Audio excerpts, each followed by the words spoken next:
Ito na mga lods ang bagong part ng ating manhwa, maglalaban na ang dalawang genius, kaya simulan na natin. At huwag kalimutang mag-like at mag-subscribe, para update ka sa bagong recap. Maraming salamat na rin sa'yo. Bago tayo magpatuloy, introduction muna tayo. And when you need it, baby, just jump under the covers.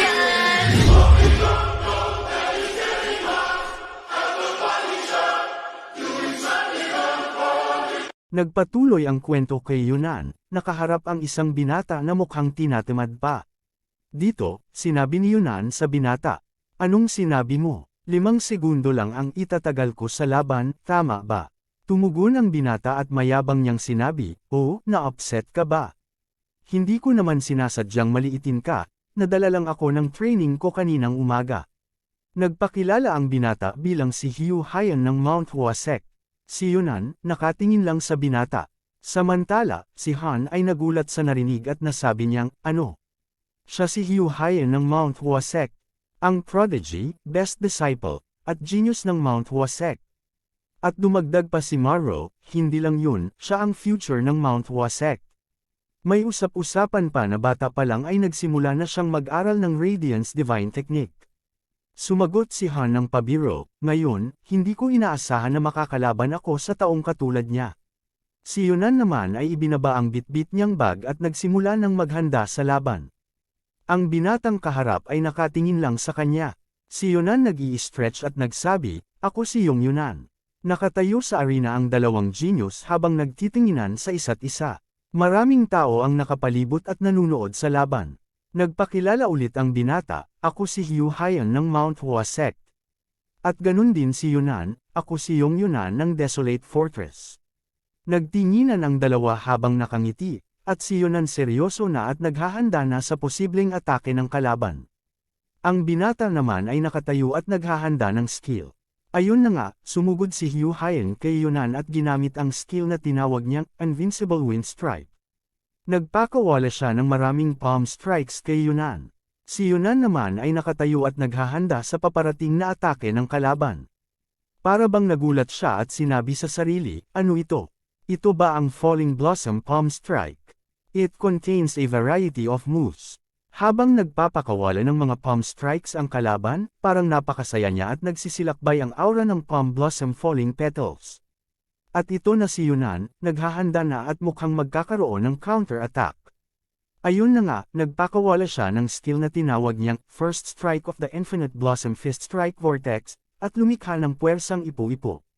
Nagsabayan ang dalawa sa atake, at parehong nagpapalitan ng atake. Nagkalat ang energy sa paligid na lumikha ng magandang tanawin. Ang mga atake ay nagsalpukan at gumawa ng pagsabog. Si Hugh Hyan ay nagulat at parang hindi makapaniwala sa nakikita. Habang naglalaban, napapasabi na lang siya, "Anong klaseng teknik ito?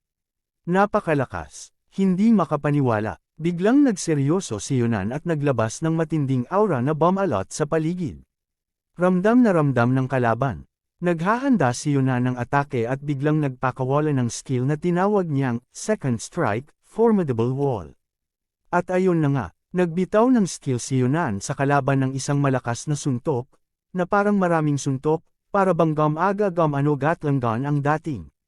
Nagulat ang kalaban sa ginawa ng Lightning Genius, hindi makapaniwala, at para bang nahihirapan sa mga atake ng Lightning Genius.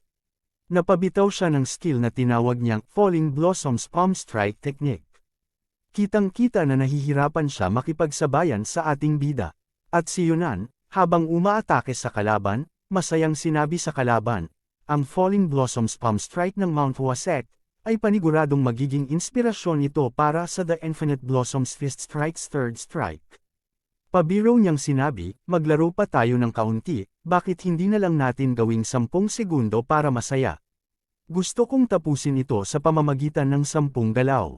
Ayun nga, nanginginig na sa takot ang bata kay Yunan. Bigla na lang naging seryoso pa si Yunan, naglabas ng napakalakas na aura, at para bang naghahanda ng malakas na atake.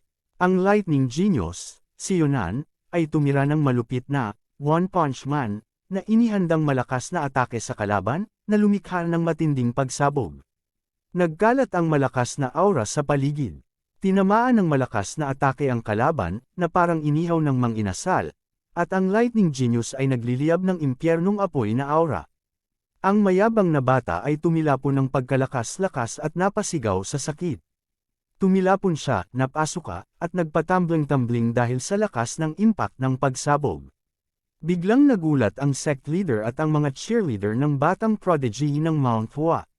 Hindi nila inaasahan na mangyayari ito sa pambato nila. Si batang Mount Hua naman ay natamba at nawala ng malay.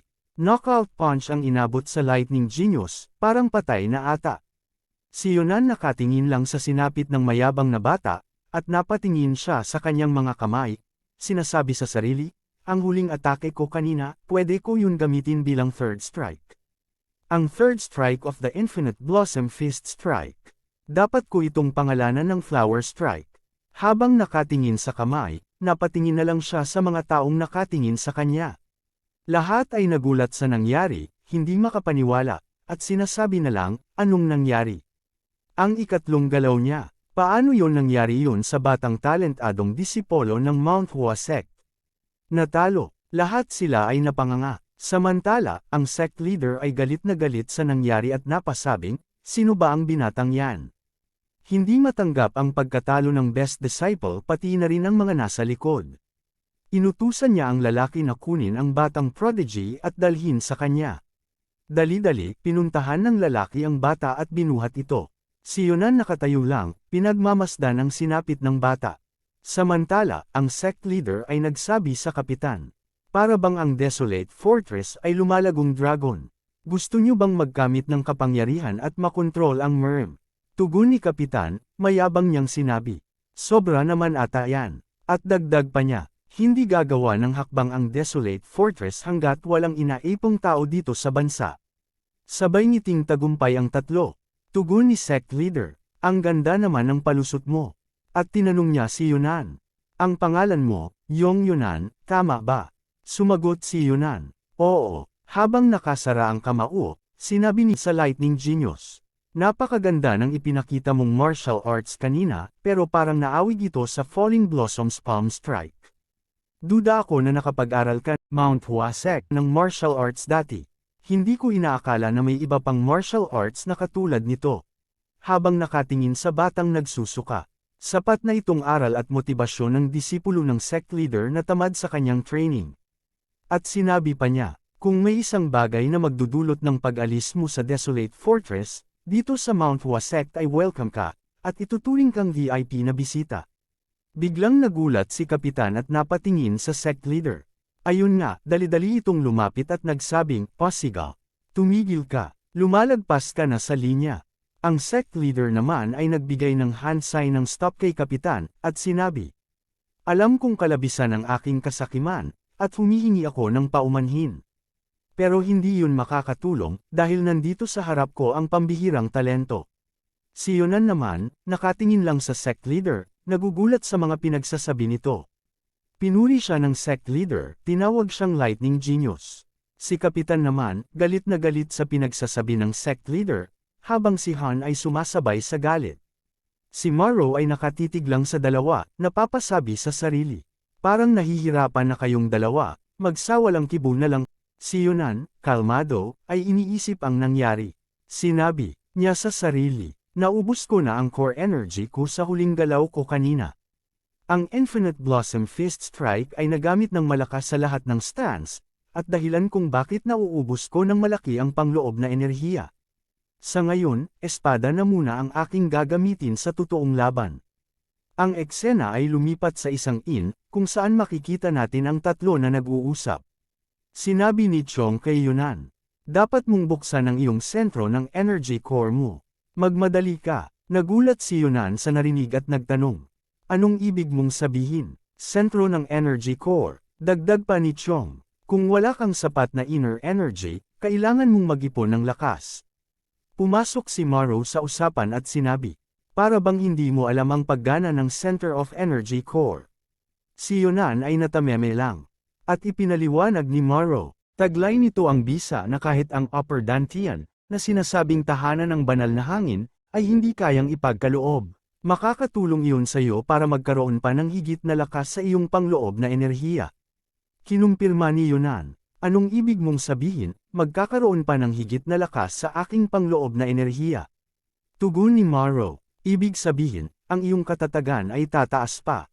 Narinig mo na ba ang isang master na pagkatapos makipaglaban ng 7 araw at gabi ay hindi napagod? Hindi ba? Sumagot si Yunan. Oo, narinig ko na yan. Tugon ni Morrow, yun ay dahil sa pagsasanay nila ng kanilang energy core. Napapanatili nila ang daloy ng kanilang energy core, at pinapayagan silang gumamit ng skill na nagpapaubos ng energy core ng maraming beses at paulit-ulit. Kahit tamaan man sila ng malakas na atake, hindi yun makakagambala sa oras ng pagdaloy ng kanilang energy core. Si Yunan, nakatingin lang at nagtataka sa nalaman. Dagdag pa ni Morrow, iyon din ang dahilan kung bakit kahit si Chong Mayong ay nagagawang makipagsabayan sa pinakamalakas na swordsman na si Namgang. Si Chong naman, kalmado lang at natutuwa sa narinig. Si Yunan ay natulala at pinag-iisipan ang narinig. Biglang tinanong ni Yunan si Morrow, paano ko babubuksan ang center ng energy core ko? Tugon ni Morrow, kusa yun magbubukas ng natural kung pagsasanayin mo ang nasa lower energy core mo ng mahabang panahon. Mas maganda kung isi-circulate mo ang energy na nasa paligid ng iyong upper body. Tinanong ulit ni Yunan si Morrow, wala bang mabilis na paraan para matutunan iyon, Senior? Nagulat si Morrow sa sinabi ni Yunan at namula ang pisngi para bang kinikilig. Si Yunan nagtaka sa reaksyon ni Morrow. At dito na nagtatapos ang ating recap. Salamat sa iyong panunood, at mag-comment ka sa baba kung may gusto kang sabihin. Kita-kits tayo sa next video. Abangan!